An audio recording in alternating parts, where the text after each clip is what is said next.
সবুজের হাতে পৃথিবীকে বাঁচায়। ধন্যবাদ সকলকে। আসসালামু আলাইকুম।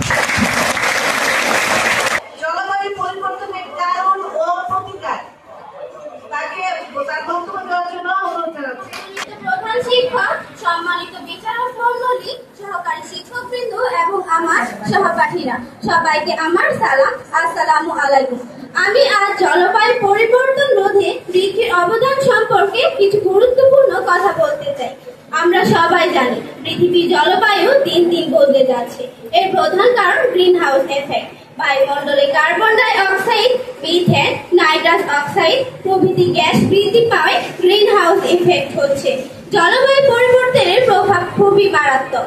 জলবায়ু পরিবর্তনের ফলে সমুদ্রের পৃষ্ঠের উচ্চতা বেড়ে যাচ্ছে, ফলে পৃথিবীর নিম্নাঞ্চল ডুবে যাচ্ছে।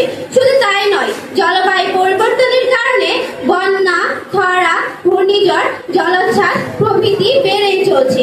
এই সংকট মোকাবিলায় সবচেয়ে সহজ, সাশ্রয়ী ও কার্যকর উপায় হচ্ছে বৃক্ষ।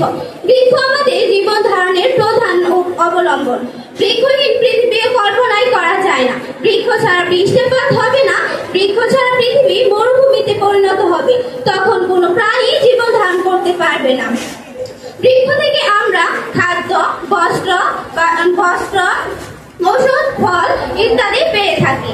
বৃক্ষ থেকে আমরা অক্সিজেন গ্রহণ করে বেঁচে থাকি। অপরদিকে আমরা নিঃশ্বাসের সময় যে ক্ষতিকর কার্বন ডাই অক্সাইড ত্যাগ করি, তা বৃক্ষ গ্রহণ করে পরিবেশের ভারসাম্য রক্ষা করে। কিন্তু সারা দেশে অবাধে গাছ কাটা হচ্ছে। একটি দেশের আয়তনের শতকরা 25% বনভূমি দরকার হলেও বাংলাদেশে রয়েছে মাত্র 17%। পর্যাপ্ত বৃক্ষরোপণ করে আমরা পরিবেশের এই বিপর্যয় রোধ করতে পারি। আমরা বছরে অনন্ত একটি করে গাছ লাগাবো। এই ছোট ছোট পদক্ষেপে একসময় জলবায়ু বড়